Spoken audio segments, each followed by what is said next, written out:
He lost the woman he loved in a fire. Now two others enter his life. One seems to be straight out of the past. The other wants to be seen, loved, chosen. But what begins as attraction turns into madness, obsession, and disappearance.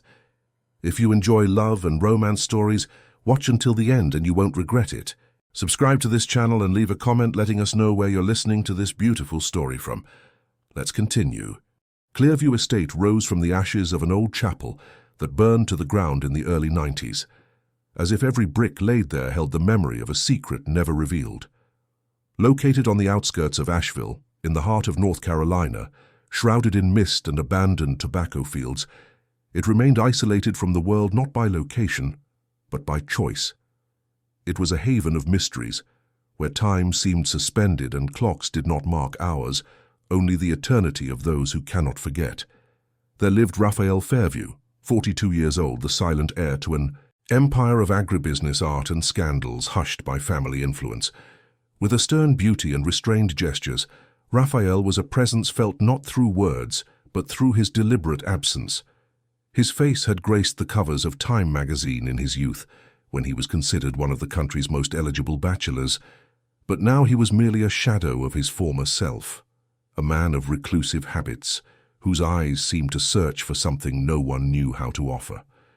A tragedy had emptied his soul, the mysterious death of his wife, Eveline, consumed by a fire that started in the bedroom where she slept alone. Since then, Raphael had never allowed another woman to cross that threshold, until they arrived. Clara was 19 years old, young, an orphan, recently out of a religious orphanage in Boone, with a silence in her gaze that was more unnerving than enchanting. Her steps were light, her speech rare, but there was a purity in her that was not naivety. It was resilience. She carried the invisible scars of a childhood devoid of affection, and perhaps that was why she felt strangely welcomed by this house of perpetually closed windows. Hired as a cleaner through a Catholic employment agency, she moved through the rooms as if cleaning not dust but memory. With every object she touched, she felt watched not by cameras, but by a gaze that sketched her from afar, from between the library shelves. Helena was her childhood friend from the orphanage, 10 years her senior, hired through Clara's own influence to be the cook.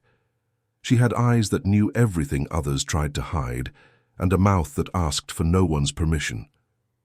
A survivor of a violent past on the streets of Atlanta before being taken in by the nuns, Helena had learned that love is a currency you give away before someone can steal it. Always protecting Clara as if she were her daughter or her debt, she never imagined they would both be pulled into an emotional game where the innocence of one and the pain of the other would become both weapons and traps. Clearview Estate breathed discreet luxury and melancholy. American colonial furniture mingled with contemporary art pieces, creating an environment where tradition and modernity coexisted in tense harmony. The walls were covered with paintings by renowned American artists, Andrew Wyeth, Edward Hopper, John Singer, Sargent, but they all depicted female faces with melancholic expressions, as if Raphael collected not art, but longing. The first encounter between the three presences happened in silence. Not a word was spoken when Raphael appeared on the glass-enclosed porch, where Clara was organizing books of American literature. His eyes fixed on her for long seconds, as if seeing a ghost. It was more than attraction. It was recognition. Clara bore a disturbing resemblance to Eveline, his dead wife. Not just physically, but in the way she moved, the way she observed the world with that mix of faith and sadness. It was impossible, or perhaps not. It ignited in Raphael a fever he believed had been buried with his wife. Breakfast at the estate was always a sacred ritual. Served on the solid wood table on the porch, overlooking the Blue Ridge Mountains, it was the only time Raphael broke his hermetic routine. Helena prepared everything with military precision: freshly brewed coffee, artisanal sweet rolls, homemade jellies from fruit picked on the estate, farmhouse cheese cured on the property. It was a simple feast, but laden with family traditions she had learned by observing the former housekeeper, Martha, who had worked in the house for 40 years before retiring. Clara always arrived punctually at 7 in the morning to begin cleaning the main rooms. Her movements were delicate, almost reverent, as if she understood that every object there had a story. She cleaned the colonial furniture with special care, dusted the paintings without directly touching the canvases, and organized the books by author, as she had learned in the orphanage library. It was a job she performed in silence, but always with the feeling that she was being watched. Raphael did watch her. From his office on the second floor, through a small gap in the linen curtains, he followed Clara's movements through the house. It wasn't voyeurism, but something deeper and more unsettling. It was as if she were an apparition that validated his own existence. Every gesture of hers reminded him of Eveline, yet at the same time it brought a newness he couldn't name. The library was Clara's favorite room. It was filled with first editions of Faulkner, Hemingway, Fitzgerald, and other classics of American literature, mixed with books on philosophy, art history, and biographies of political figures. It was where Raphael spent most of his time, and it was where Clara felt closest to him, even when he wasn't present. She read the titles, touched the spines of the books, imagining the stories those pages told, not only in their narratives, but in the life of the man who collected them. One morning, while Clara was cleaning the highest shelf with the help of a stepladder, a book fell. The Sound and the Fury, a first edition from 1929. When she bent down to pick it up, she found a letter used as a bookmark. The handwriting was masculine, elegant, but shaky. Eveline, my eternal love, your absence is a country where I can find no borders. Every day without you is a voluntary exile from happiness. Raphael. Clara stood paralyzed. It wasn't just a love letter. It was a confession of pain so raw it hurt just to read. She put the letter back in its place, closed the book, but the image of those words remained etched in her mind. It was then she understood that she wasn't just working in a house, but in a mausoleum of feelings. Helena noticed the change in her friend's behavior. Clara grew quieter, more distant, as if carrying a new weight on her shoulders.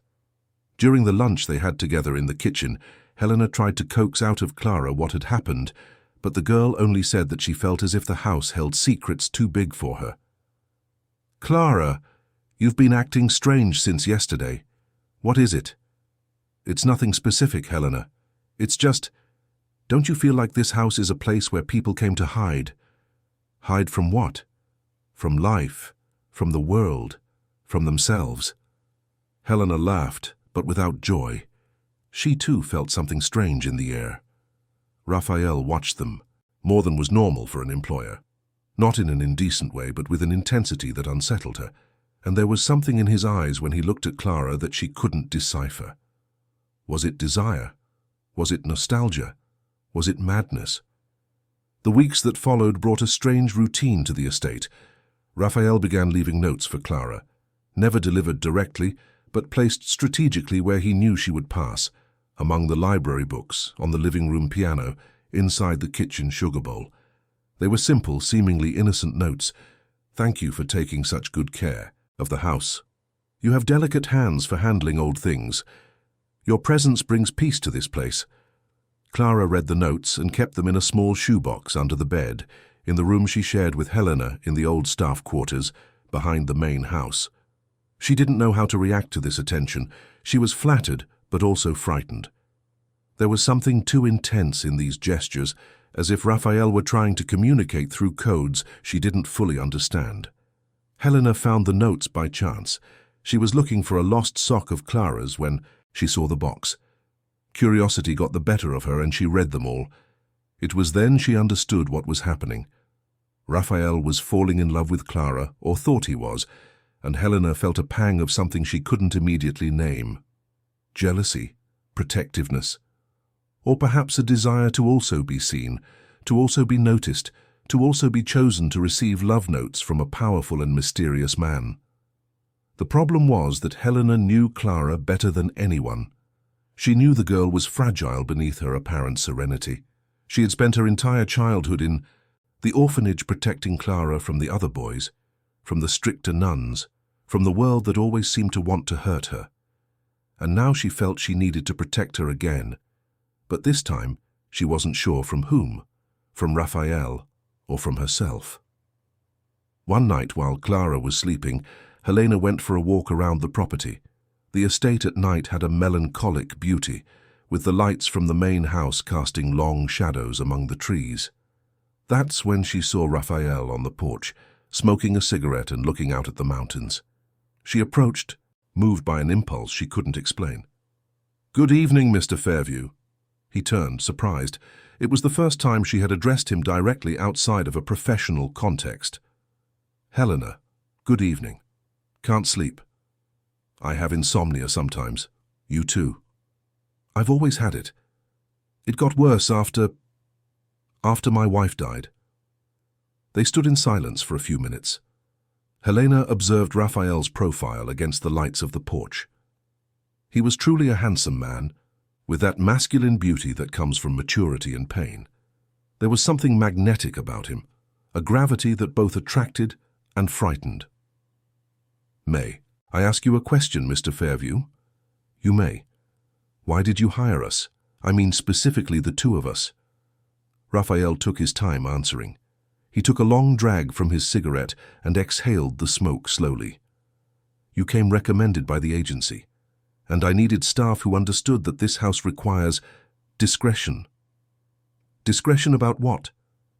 Raphael looked at her directly for the first time in their conversation. His eyes were dark, deep, and Helena felt as if he were trying to read something in her soul. "About the way I choose to live with my pain." It was such an honest and raw answer that Helena felt a shiver. There was a vulnerability in Raphael that completely contrasted with the image of power and control he projected during the day. There, in the dim light of the porch, he seemed just a broken man trying to find a way to keep existing. "And Clara?" Helena asked, unable to stop herself. "What about Clara?" You look at her differently." Raphael tensed. He flicked his cigarette away and turned completely to face Helena. "What way?" "Like she's someone you lost and found again." The conversation was interrupted by a light turning on in the staff house. Clara had woken up and was looking for Helena. The two women looked at each other across the distance separating the two houses, and Helena knew that something had irrevocably changed that night. Not just because of her conversation with Raphael, but because of something she saw in Clara's eyes: jealousy. From that night on, the dynamic between the three became even more complex. Clara started asking questions about Helena's nightly walks. Helena began to watch more closely how Raphael looked at Clara, and Raphael started leaving notes for Helena too, as if wanting to maintain a dangerous balance between the two. Clearview Estate transformed into an emotional minefield, where every gesture, every word, every glance carried meanings that none of the three could fully decode. It was as if they were all participating in a dance whose steps no one had learned, but which they had to perform under penalty of breaking the fragile harmony that kept the situation functioning. And then came the day Raphael finally broke the silence he had maintained for months. It was on a Tuesday in July, when the morning fog still covered the old tobacco fields like a grey veil, that Raphael summoned Clara and Helena to his office.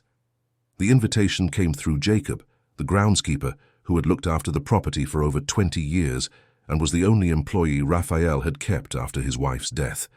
A man of few words and many secrets, Jacob knew the darkest corners of the Fairview family's history.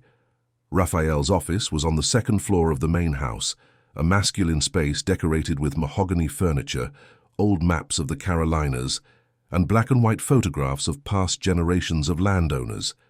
It was where he conducted the family business, tobacco exports, agribusiness investments, and a discreet art gallery that operated in Atlanta. But it was also where he took refuge when the loneliness became unbearable. Clara entered first, followed by Helena. Both wore the simple uniforms Raphael had provided, navy blue dresses with white aprons, like the domestic staff of the traditional families in Asheville. Raphael was standing behind the massive wooden desk, wearing a white dress shirt and tailored trousers. Even at home, he maintained a formal elegance that created a natural distance between him and the rest of the world. "Please, sit down," he said, indicating. Two leather armchairs positioned in front of the desk. Clara and Helena glanced at each other quickly before obeying. There was a tension in the air that neither of them could explain. Raphael remained standing, walking slowly to the window that overlooked the Blue Ridge Mountains. "You've been here for 3 months," he began without turning around. "Long enough for me to notice that this house has changed since you arrived." Clara's heart began to race. Had they done something wrong?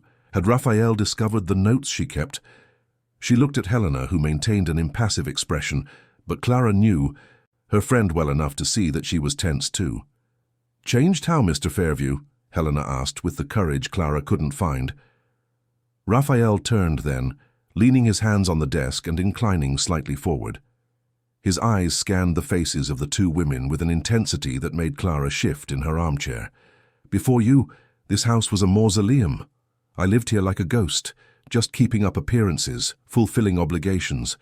But you brought life back." The silence that followed was heavy with unsaid meanings. Clara felt her cheeks burning, and Helena kept her fists clenched in her lap, a tension she tried to hide. "Mr. Fairview," Helena said finally, "we just do our job." "I know, and you do it very well, but I'm not just talking about the domestic work." Raphael walked around the desk and approached the armchairs where they were seated. Clara could smell his masculine scent, a discreet fragrance of sandalwood and bergamot that made her think of things a girl raised by nuns shouldn't think about. "I'm talking about the way you occupy the spaces. Clara, you treat every object in this house as if it were a sacred relic. Helena, you prepare meals as if you were feeding a family, not just a lonely man." He stopped exactly between the two armchairs, forcing them both to look up to see him. "And I want you to know that it hasn't gone unnoticed." Clara finally found the courage to speak. "So you're satisfied with our work then?" Raphael smiled for the first time since they had entered the office. It was a sad but genuine smile. "Satisfied is an understatement, Clara. You've given me back something I thought I had lost forever." "What, Mr. Fairview?" Helena asked. "The ability to feel that this house is a home, not just a place where I exist." The conversation was interrupted by a knock on the door. Jacob entered without waiting for permission, as he always did. It was a privilege he had earned with decades of loyalty to the family. "Mr. Raphael, there's a call from Atlanta. It's the gallery office." Raphael sighed, clearly annoyed by the interruption. "You may go," he said to Clara and Helena. "But I'd like to talk with you again soon. There are some things I need to clarify." The two women left the office in silence. But as soon as they reached the staff house, Helena exploded. "Clara, did you realize what just happened in there?" "What do you mean?" He wasn't talking like an employer satisfied with his staff. He was talking like a man who is falling in love. Clara felt her face burn again. "Don't be ridiculous, Helena. He still loves his dead wife. You've seen how he talks about her." "Exactly. And you don't see how much you look like her." Clara froze. She had thought about it a few times, especially after finding some photographs of Eveline around the house. They both had long brown hair, light green eyes, and a small, delicate stature, but she thought they were just coincidences. "Helena, you're imagining things." "Am I? Then explain the notes you hide under your bed." Clara felt as if she had been punched in the stomach. You read my notes?" "Clara, I'm trying to protect you. You don't understand what's happening here." "And what do you think is happening?" Helena walked to the window of the room they shared, looking at the main house where Raphael was probably still on the phone. "I think he's confusing you with his dead wife, and I think that's very dangerous for you." "Dangerous how?" "Clara, you're a 19-year-old girl who's never been with a man. He's a 42-year-old man, rich, powerful, and clearly obsessed with a dead woman who looks like you. You don't see a problem with that?" Clara sat on the bed, feeling the weight of reality crash down on her. Helena was right, at least in part. There was something too intense in the way Raphael looked at her, something that went beyond professional or even normal romantic interest. It was as if he saw through her, seeing someone else. "What do you think I should do?" "I think we should both leave. Today." "Helena." "Clara, listen to me. I grew up on the streets before I went to the orphanage. I know how to recognize when a situation is getting dangerous. And this situation is getting dangerous." But Clara didn't want to leave. For the first time in her life, she felt desired. Not just as an orphan who needed charity, not just as a maid performing tasks. Raphael looked at her as if she were special, unique, important, and that awakened feelings in her she couldn't name. What if I don't want to leave? Helena turned from the window, an expression of astonishment on her face. Clara, you're falling for him. It wasn't a question. It was a horrified realization. I don't know what I'm feeling, Clara admitted, her voice low. But I know no one has ever looked at me the way he does. Clara, he's not looking at you. He's looking at the ghost of his dead wife. The two friends fell silent, processing the magnitude of what was being said. Outside, night was beginning to fall over the mountains, bringing with it the characteristic chill of July in Asheville.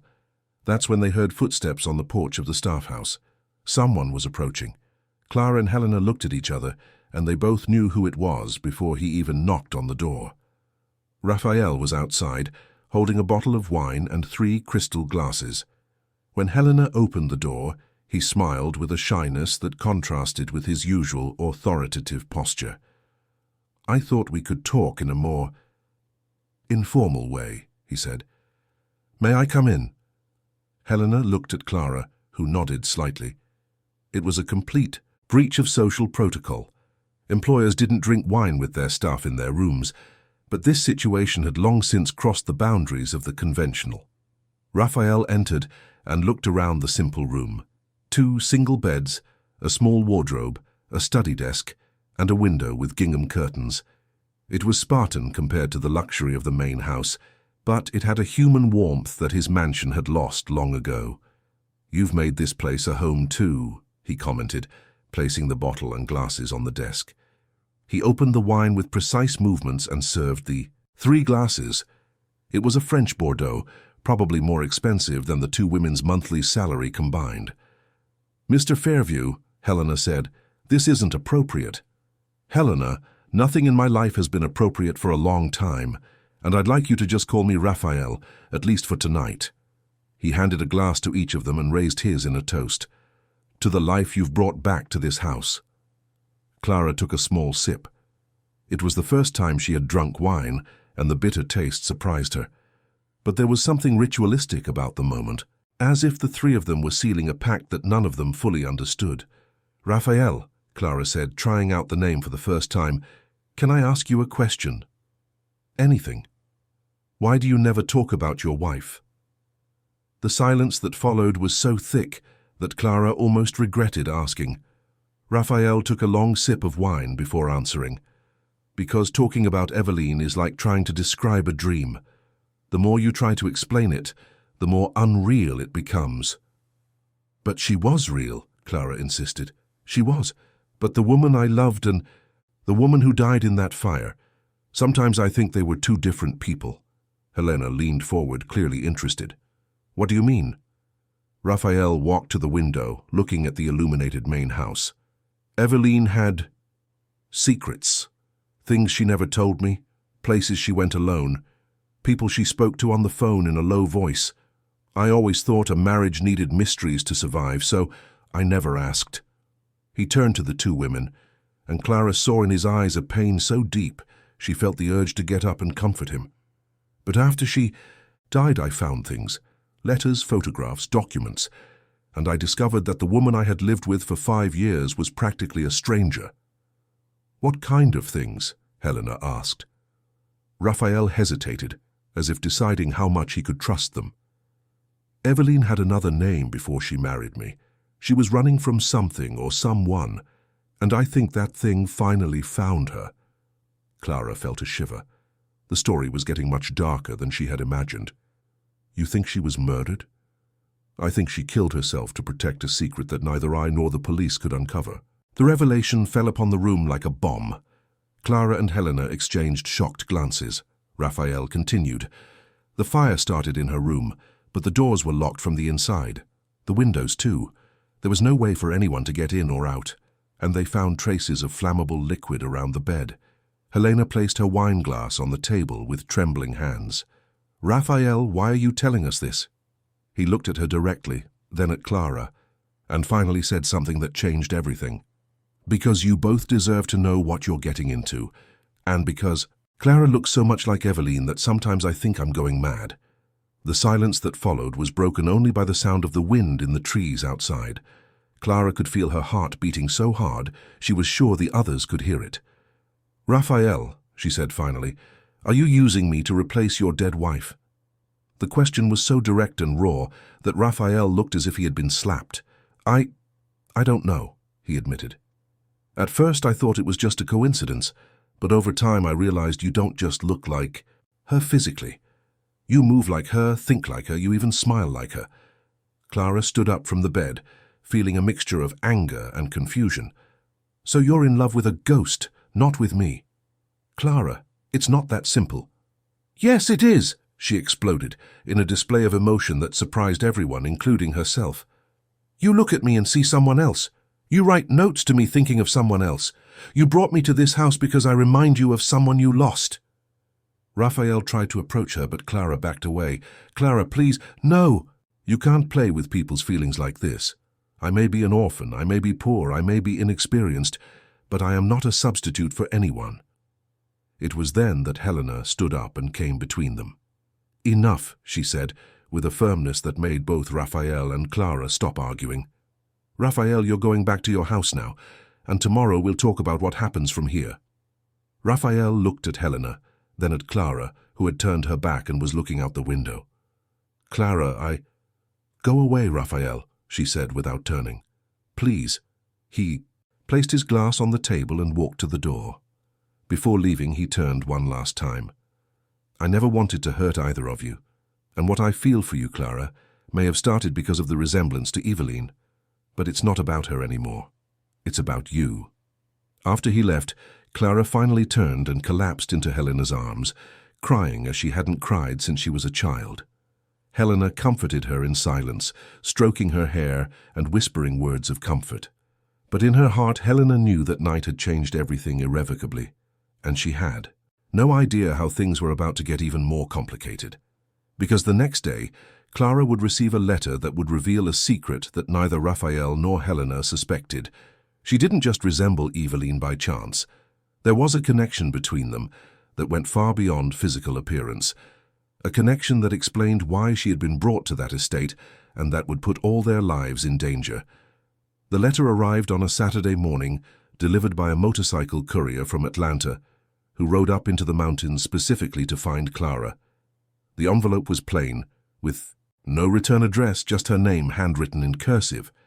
Helena was in the kitchen preparing breakfast when she saw Clara on the back porch, reading something that was making her grow paler by the second. "Clara, what is it?" Clara looked up from the paper, and Helena saw in her eyes a mixture of shock and terror that made her immediately drop the cup she was holding. "Helena, I need to show you something." The two sat on the small wooden bench that Jacob had built for them on the back porch. It was where they had coffee together every morning, watching the sunrise over the mountains. But on that day, the beauty of the landscape seemed strangely menacing. Clara handed the letter to Helena with trembling hands. It was a plain sheet of paper, but the contents made Helena's eyes widen. "Dear Clara, you have finally found your way to where you always belonged. Eveline was right when she said you would one day return.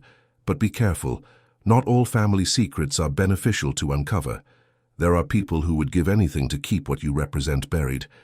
If you value your life and your friends, seek the truth before the truth seeks you. In the main church in Asheville, behind the altar, there is a secret drawer in the confessional.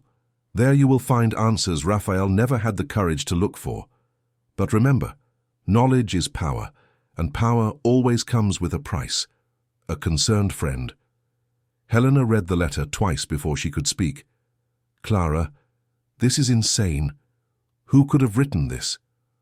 "I don't know. But Helena, what if it's true? What if there really is a connection between me and Eveline?" "What kind of connection?" Clara stood up and began to pace, nervously on the porch. "I always thought it was strange that I was chosen to work here. The employment agency said the request was very specific, a young orphan from Boone, brown hair, green eyes, with experience cleaning old houses." Helena felt a chill. "You never told me that, because I didn't think it was important at the time. I thought it was all just coincidence." "Clara, none of this makes sense. Eveline died 2 years ago. How could she have known about you?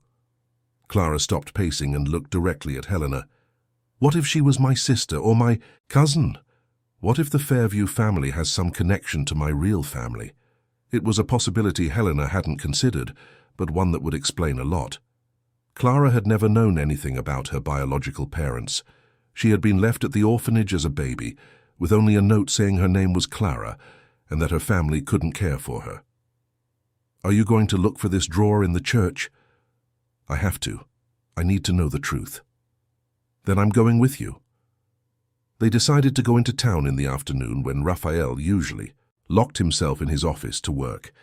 They made up an excuse about needing to buy supplies for the house, and Jacob drove them in the old estate pickup truck. The main church in Asheville was a century-old colonial-style building with stone walls and stained glass windows that created mystical patterns when the sunlight passed through them.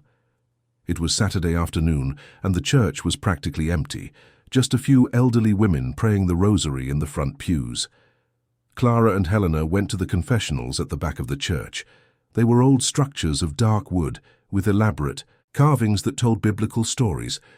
Clara entered the confessional indicated in the letter and began searching for the secret drawer. Her hands trembled as she felt the wood behind the small altar. Finally, she found an almost imperceptible protrusion. When she pressed it, a small drawer slid open, revealing a yellowed envelope. Inside the envelope were 3 items: a birth certificate, a black and white photo, and a letter sealed with red wax. Clara opened the birth certificate first and nearly fainted. Name, Clara Eveline Montgomery. Date of birth, March 15th, 2004. Mother, Mary Ann Montgomery. Father, unknown. Location, Mission Hospital, Asheville, North Carolina. Her middle name was Eveline, and her last name was not what was on her orphanage documents. Clara had always thought she was Clara Saints, the generic surname given to abandoned children, but her real surname was Montgomery. The photograph showed 2 young women embracing, smiling at the camera. One of them was clearly Eveline, a few years younger. The other looked so much like Clara she could have been her twin sister. On the back of the photo, written in delicate script, Eveline and Mary Ann, sisters forever, 1995. Clara felt her legs give way. Mary Ann. Montgomery was her mother, and her mother was Eveline's sister. With trembling hands, she opened the sealed letter. It was from Eveline herself, dated just 1 week before her death. My dearest Clara, if you are reading this letter, it means you have managed to find the truth I never had the courage to reveal. You are my niece, the daughter of my sister Mary Ann, who died in childbirth when you were born. I wanted to raise you, but Raphael and I were having problems in our marriage, and he didn't know about my family's existence. My own life was a lie. I ran away from an arranged marriage in Virginia when I was 17, changed my name and came to North Carolina. I met Raphael in an art gallery, fell in love, and invented a story about being an orphan so he would never look for my real family. But I never stopped keeping track of you. I paid for your stay at the orphanage in Boone anonymously all these years, and I always planned to come for you when you turned 18. However, things got complicated. I discovered that the man I ran from as a teenager has found me. He wants to take me back to Virginia, and he has threatened to hurt you if I don't go. If anything happens to me, I want you to know that I have always loved you like a daughter. And I want you to know that Raphael is a good man, just lost in his own pain. Perhaps you can heal each other. There is an account at Bank of America in your name with enough money for you to start a new life wherever you wish. The documents are in the safe in Raphael's office, behind the Wyeth painting. The combination is 15031-988, my date of birth. Be careful of Colonel Benedict Montgomery. He is our cousin, but he is a dangerous and violent man. He is the one I ran from, and he is the one who found me. If you decide to look for our family's origins in Lexington, Virginia, be very careful. With all my love and hope that you find the happiness I never could, your Aunt Eveline. Clara stumbled out of the confessional. Helena caught her by the arms, seeing that her friend was about to faint. Clara, what did you find out? Helena, Eveline was my aunt. My mother was her sister. The two sat on a church pew and Clara told her everything she had discovered. The magnitude of the revelation was overwhelming. Clara wasn't just a maid who looked like Raphael's dead wife. She was Eveline's niece, had been raised with Eveline's money, and apparently Eveline had died trying to protect her from some danger. "Clara, this explains everything," Helena said. "Why you were specifically chosen to work at the estate, why Raphael felt so drawn to you, why you felt strangely at home in that place. But Helena, it also means I'm in danger. This Colonel Benedict, he won't find you. You changed your name in the orphanage documents, remember? You're safe." But Clara didn't feel safe. She felt as if her entire life had been a lie, and now that she had discovered the truth, she didn't know what to do with it. "I have to tell Raphael." "Clara, think about it. If you tell him you're Eveline's niece, how will he react? He was already confused, thinking you just looked like her. Imagine when he finds out your family."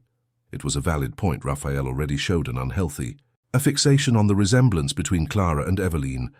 Discovering they were aunt and niece could drastically worsen the situation. But Clara felt that Raphael deserved to know the truth, especially the truth about how Eveline really died. When they returned to the estate in the late afternoon, they found Raphael on the main porch, drinking whiskey and looking darker than usual. Seeing them get out of the pickup truck, he stood up and walked toward them. "You took a long time," he said. "I was starting to get worried." Clara looked at Helena, who shook her head discreetly. But Clara had made her decision.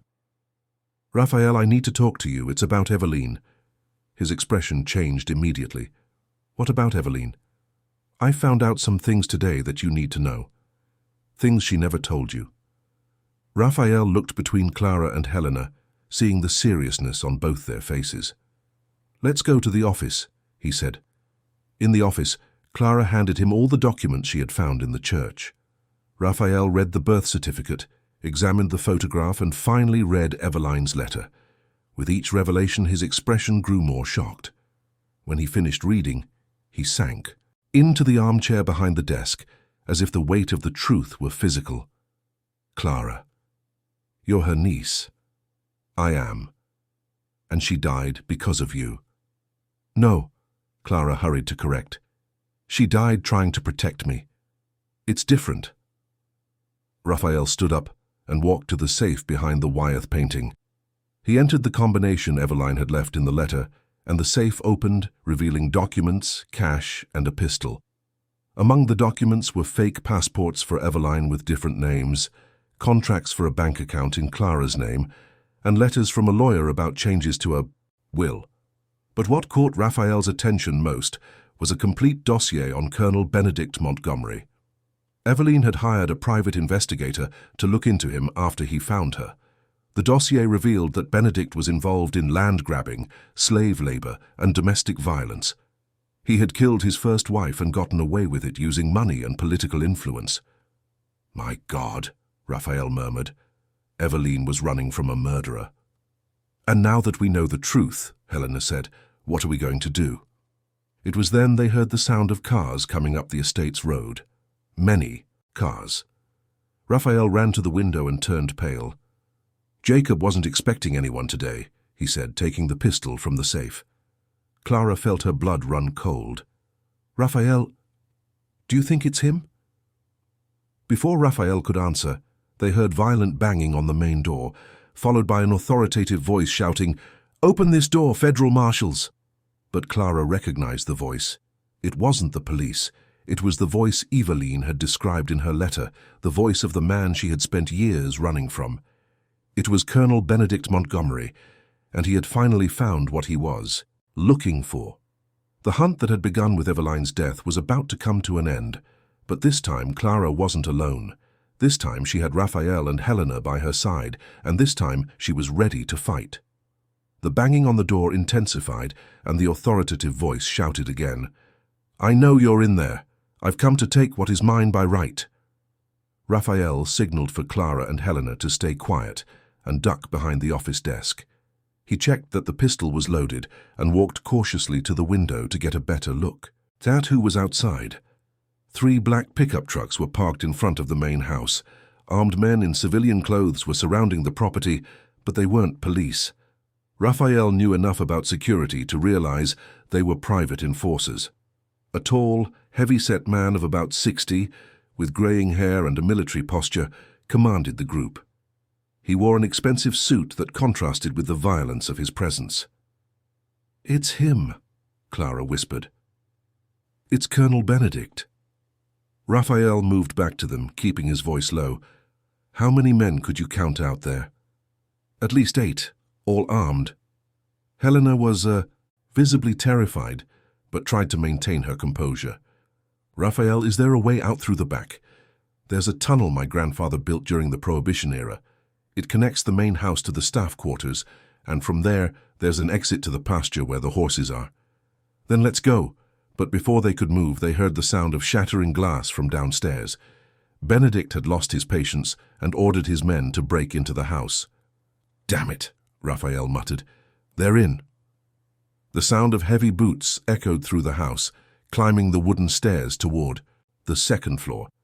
Raphael pointed to a bookshelf on the opposite wall. "The entrance to the tunnel is behind there. Clara, you go first. Helena, you follow her. I'll stay behind to buy some time." "No!" Clara grabbed his arm. "I'm not leaving you here alone." "Clara, listen to me. If they get you, I'll never forgive myself. Eveline died trying to protect you. I won't fail where she failed." The footsteps were getting closer. Raphael pushed a hidden lever between the books, and a section of the bookshelf swung open, revealing a narrow, dark corridor. "Go, now!"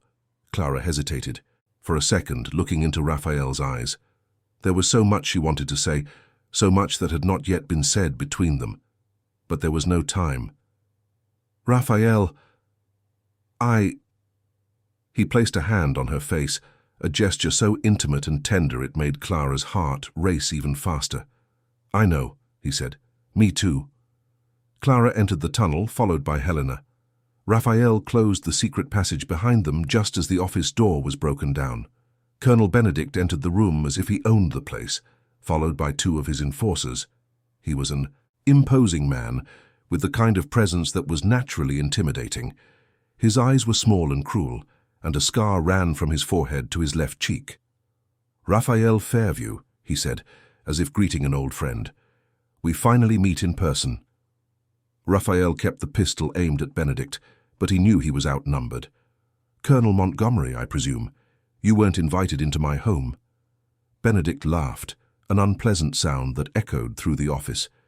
"Your home? Boy, everything you have here should be mine, including the girl you're hiding." "I don't know what you're talking about." "Don't play the fool with me. Eveline was always too smart for her own good. She hid Clara from me for years, but I always knew that one day she would try to find the girl. It was just a matter of waiting and watching." Benedict walked around the room, examining the paintings and books as if assessing their value. "Do you know that Eveline belonged to me since she was born? She was promised to me when she was just 15.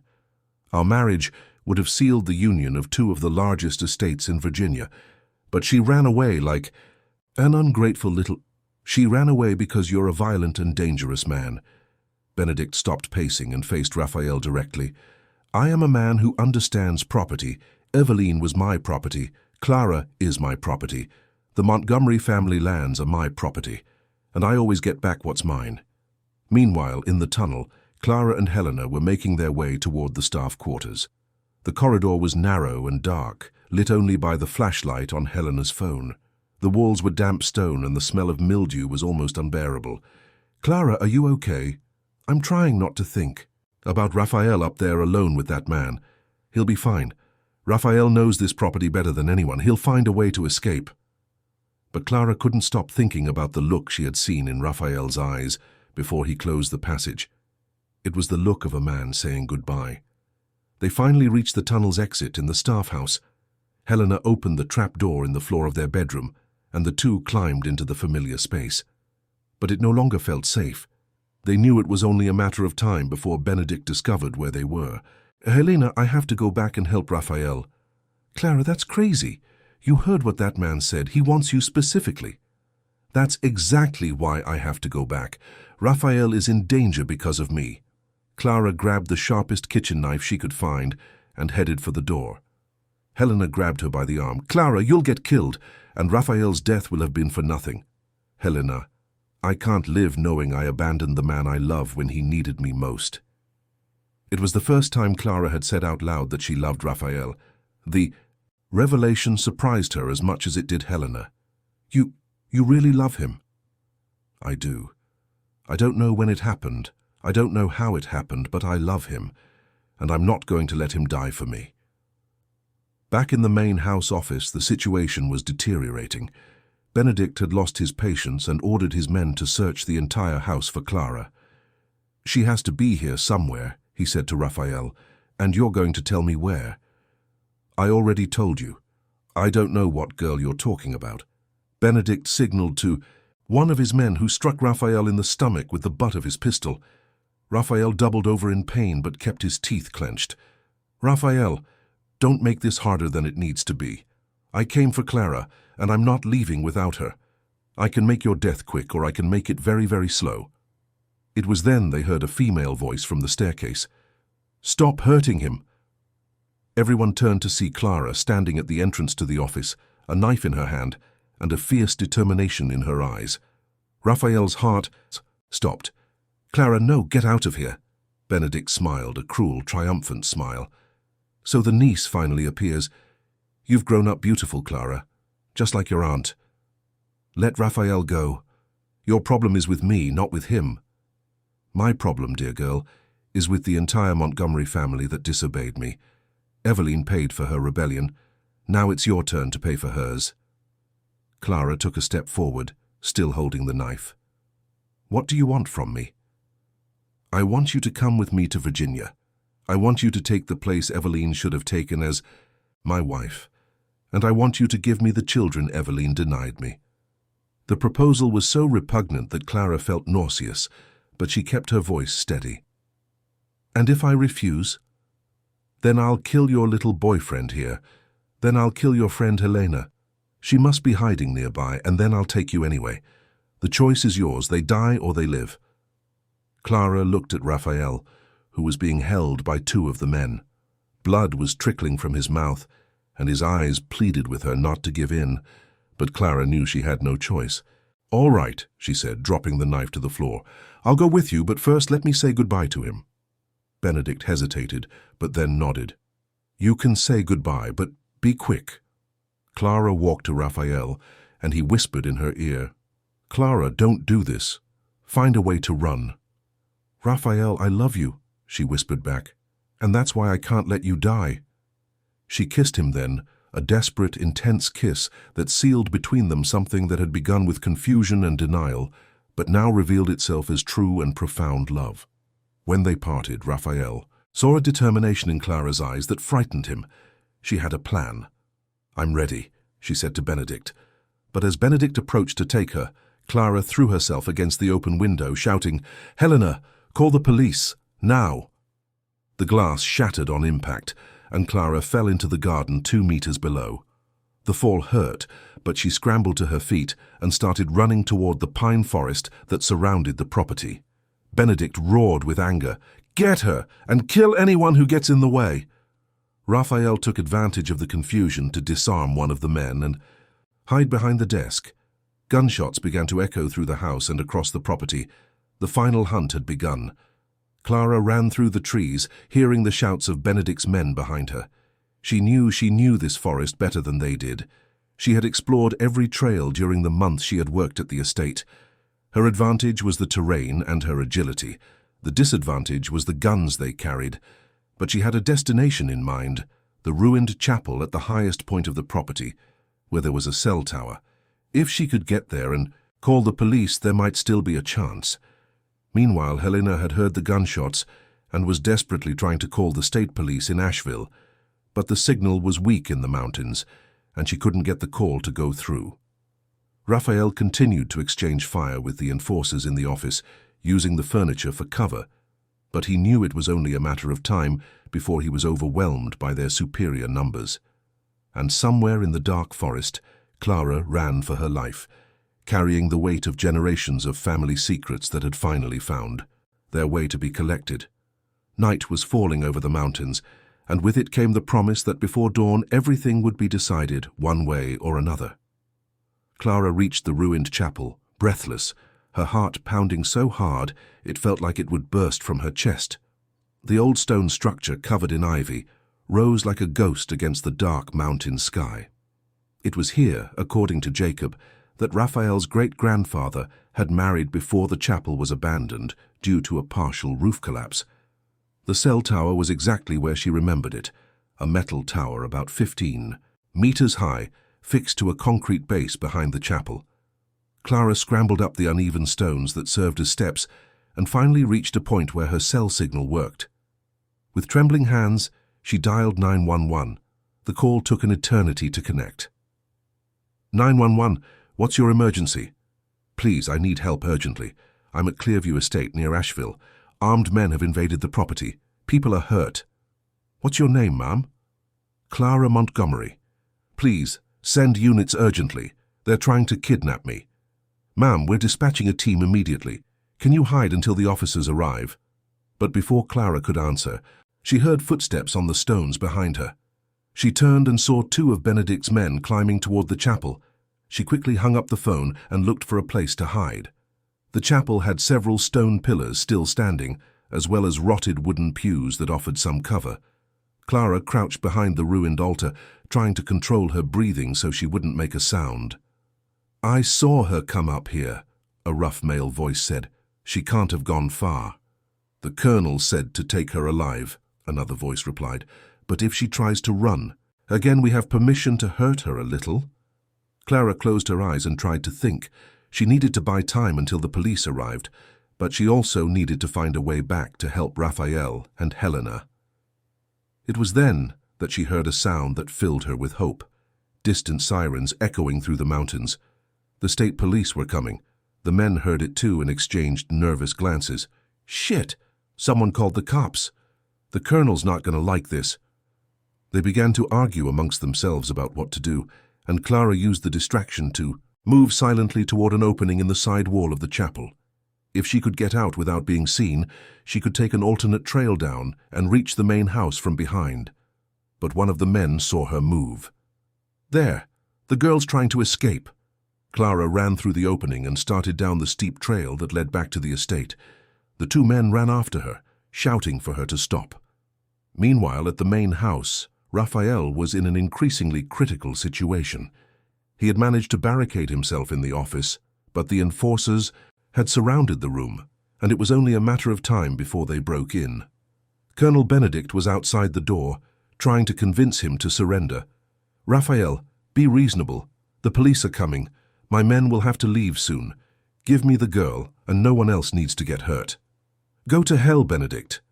Boy, you don't understand who you're dealing with. I have political connections that go all the way to D.C.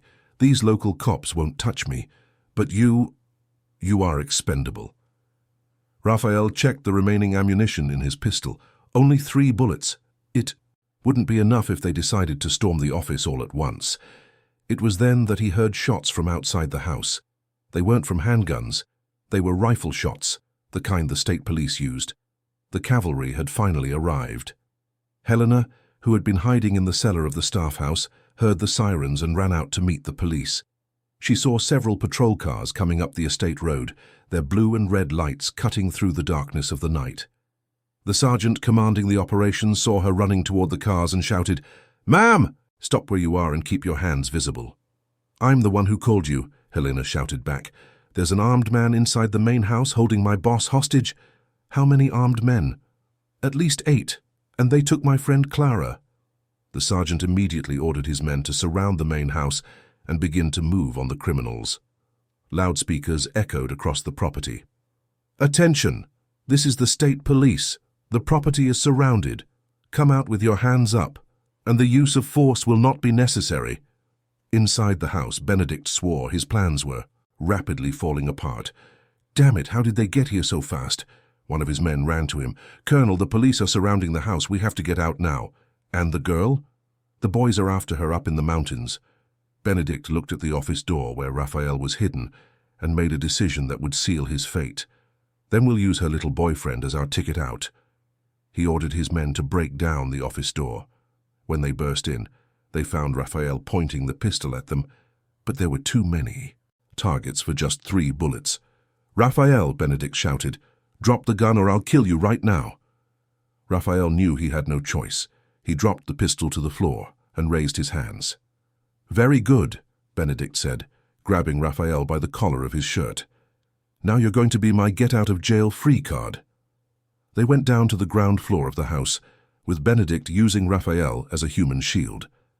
When they reached the main porch, they saw that the property was indeed surrounded by state troopers. Powerful lights illuminated the house, and loudspeakers continued to demand their surrender. "Attention in the house," an amplified voice echoed. "Come out with your hands up, this is your final warning." Benedict shouted back, "I have a hostage, Raphael Fairview. If you don't let me leave, I'll kill him." There was a pause, and then a different voice spoke over the loudspeaker. "Colonel Montgomery, this is Captain Silver of the State Police. We know who you are, and we know you're wanted by federal authorities for homicide and racketeering. Release the hostage and surrender peacefully." Benedict laughed bitterly. Of course they knew who he was. His crimes had finally caught up with him.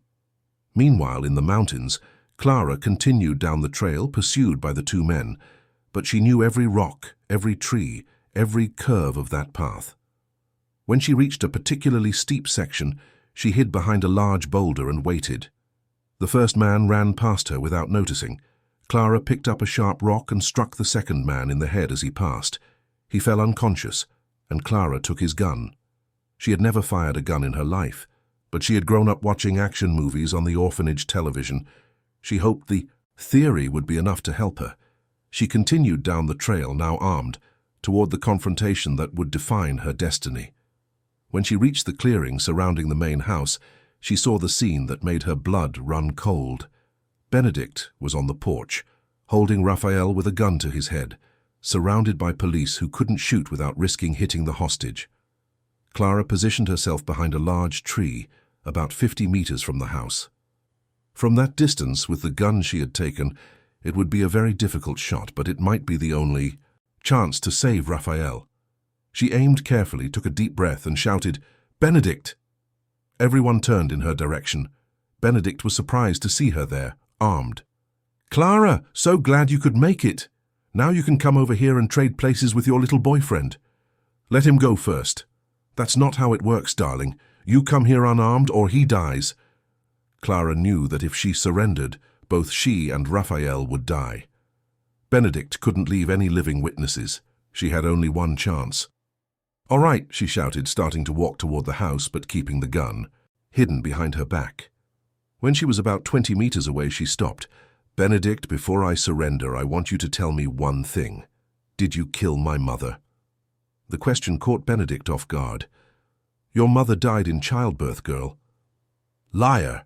Mary Ann didn't die in childbirth. You had her killed because you found out she was pregnant and that the child wasn't yours." The accusation hit Benedict like a punch. His eyes narrowed dangerously. "How did you know that?" "Because Eveline discovered the truth before she died, and she left it all in a letter that I found." It was a lie, but Clara was betting that Benedict's guilt would make him confess. "Your mother was a tramp who cheated on me with a farmhand. She deserved to die." It was the confession Clara needed, and it was also the distraction she needed. While Benedict was shouting about Mary Ann, Clara quickly raised the gun and fired. The shot echoed through the mountains like thunder. Benedict let go of Raphael and fell backward, hit in the right shoulder. It wasn't a fatal shot, but it was enough to neutralize him. The police immediately moved in and arrested Benedict, while Raphael ran into Clara's arms. They held each other so tightly it seemed they wanted to merge into one body. Clara was crying with relief, and Raphael repeated her name like a prayer. "I thought I'd lost you," he whispered in her ear. "Never," she replied. "I love you too much to die and leave you alone." They kissed there, in front of all the police officers, not caring about anything else in the world, but the fact that they were alive and together. Helena came running and joined the hug, completing the trio that had become an unlikely but true family. Captain Silver approached them. "You'll need to give statements, but it can wait until tomorrow. You've been through enough trauma for one day." Benedict's men had all been arrested. 2 of them were injured, one that Clara had knocked out in the mountains, and another who had been shot in the foot trying to flee from the police. When the ambulances and patrol cars finally left, taking Benedict and his men away, Clearview Estate returned to silence. But it was a different silence than before. It was no longer the silence of loneliness and grief. It was the silence of peace. Raphael, Clara, and Helena sat on the main porch, sharing a bottle of wine and processing everything that had happened. "Clara," Raphael said finally, "now that you know the truth about who you are, about the inheritance Eveline left for you, what do you want to do?" Clara looked out at the mountain landscape, illuminated by the full moon. Then she looked at Helena, who had become more than a friend. She was a sister. And finally, she looked at Raphael, the man who had started as a complication in her life and had become her reason for living. "I want to stay here," she said. "This is my home now. You are my family now." Raphael took her hand, lacing his fingers through hers. "Are you sure? You could go anywhere, do anything. You have enough money for that." "Raphael, don't you understand yet? I didn't fall in love with you because of the money or the estate or anything material. I fell in love with you because you saw me. You truly saw me, not just as an orphan or a maid or a substitute for someone else. You saw me as Clara. And I see you as the woman I want by my side for the rest of my life," he said, bringing her hand to his lips and kissing her fingers gently. Helena smiled, seeing the happiness in their eyes. "Well, I guess I'll have to learn how to cook for a wedding," she joked. They laughed, and for the first time in a long time the sound of joy echoed through the Blue Ridge Mountains. The story that had begun with mystery and pain was finally finding its way to the light. But there was still one last revelation waiting for them, a discovery that would make the union of Raphael and Clara even more meaningful than either of them could imagine. 6 months later, Clearview Estate had been completely transformed. What was once a mausoleum of sad memories now pulsed with new life. Clara had used part of the inheritance left by Eveline to renovate the property, and the result was a perfect harmony of tradition and renewal. The main house kept its colonial architecture, but now had windows that were always open, letting in light and fresh air. The garden, which had been neglected for years, bloomed again under Clara's care, who discovered she had a natural talent for gardening. Helena had officially taken over the management of the house, but now as a partner, not an employee, and her culinary skills had turned the kitchen into a vibrant heart of aromas and flavors. Raphael had resumed the family business with an energy he hadn't felt in years. The art gallery in Atlanta was thriving, and he had started a social project to support local artists from the Asheville area. But the most visible change in him was the smile that now constantly lit up his face. The relationship between Raphael and Clara had evolved naturally over those months. They spent weeks getting to know each other as real people, without the ghosts of the past or the pressure of the extreme circumstances that had marked the beginning of their story. And with each passing day, the love between them deepened and grew more solid. Clara discovered that Raphael was a kind and thoughtful man who woke up early to make coffee for her and Helena, who read poetry aloud on winter nights, and who had a dry sense of humor that made her laugh until her stomach hurt. Raphael discovered that Clara was stronger and more determined than she appeared, that she had firm opinions on art and literature, and that her natural kindness was not naivety, but a conscious choice to see the best in people. Jacob had become a father figure to Clara, teaching her about the history of the region and how to care for the farm animals. He completely approved of Clara's relationship with Raphael, saying he had never seen his boss so happy. The investigation into Colonel Benedict Montgomery's crimes revealed a network of corruption and violence that spanned several decades.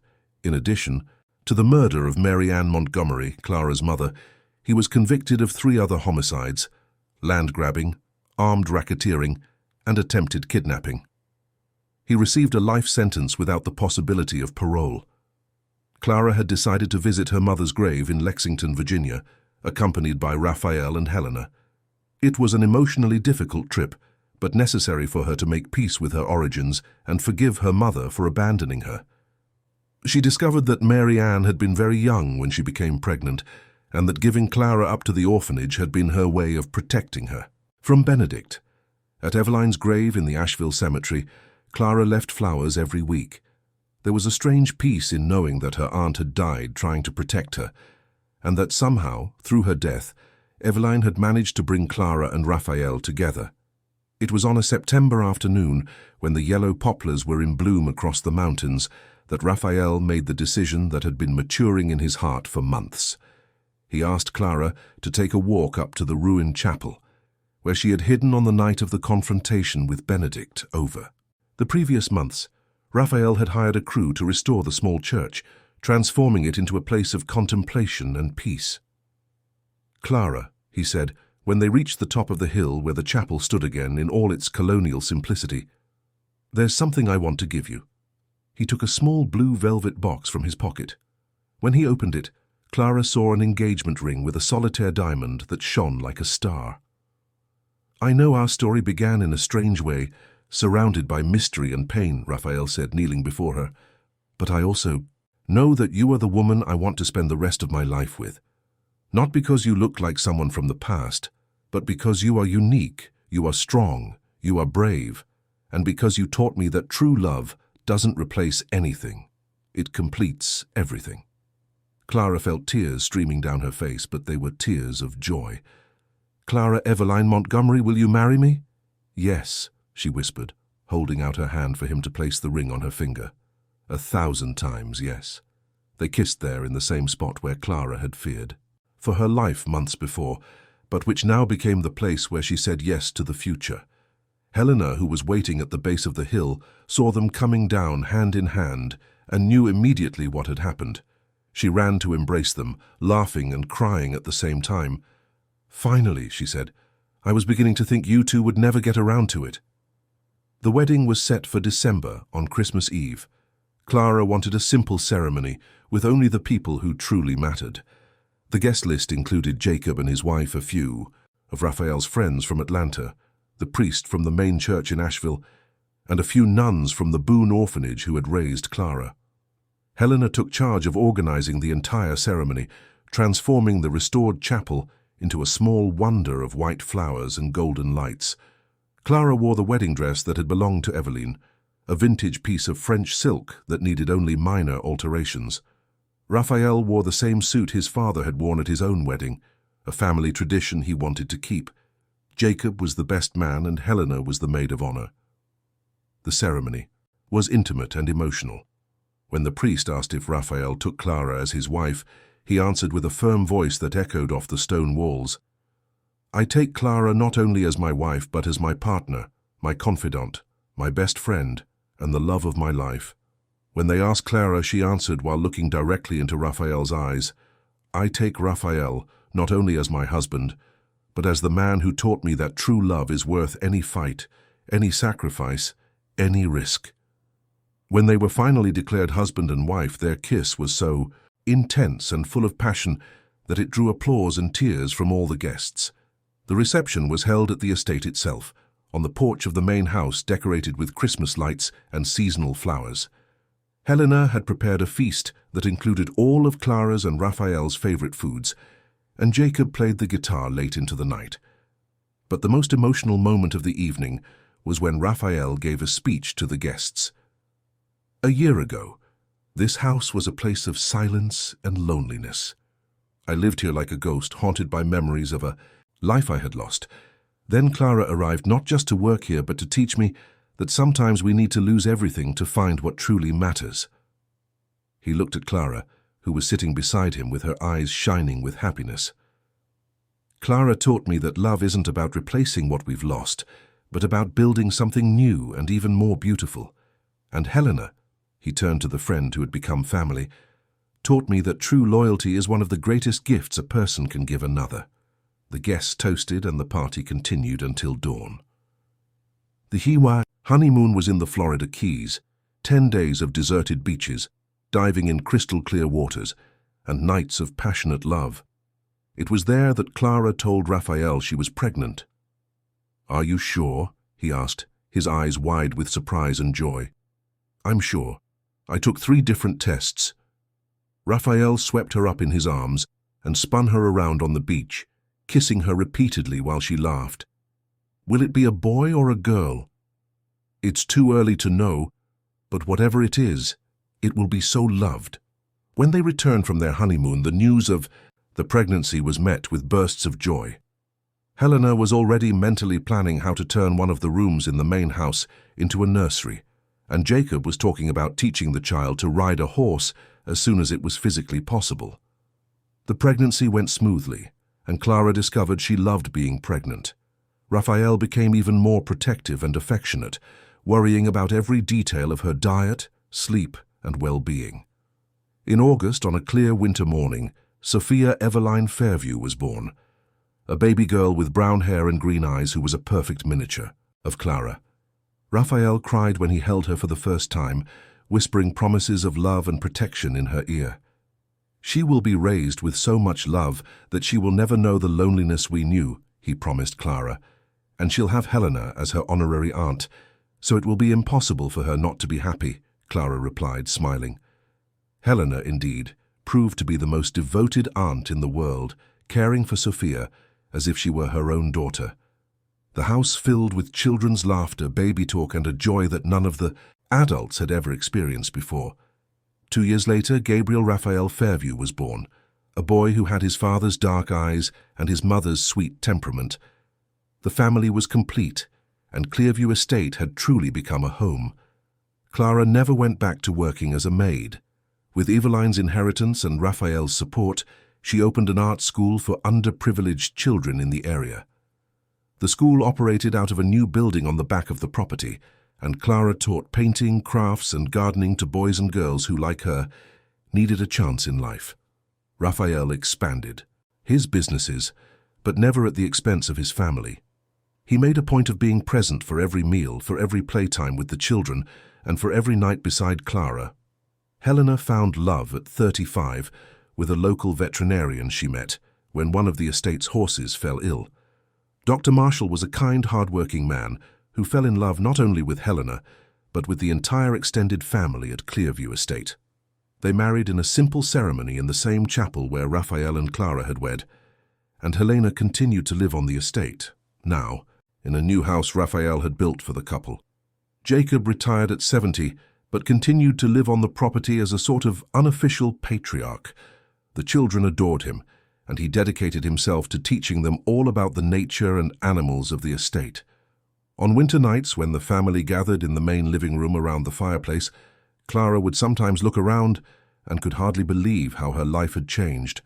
From an orphan with no prospects, she had become a beloved wife, a devoted mother, and a successful entrepreneur. But more than any material achievement, she had found her family. Raphael often caught her in these moments of contemplation.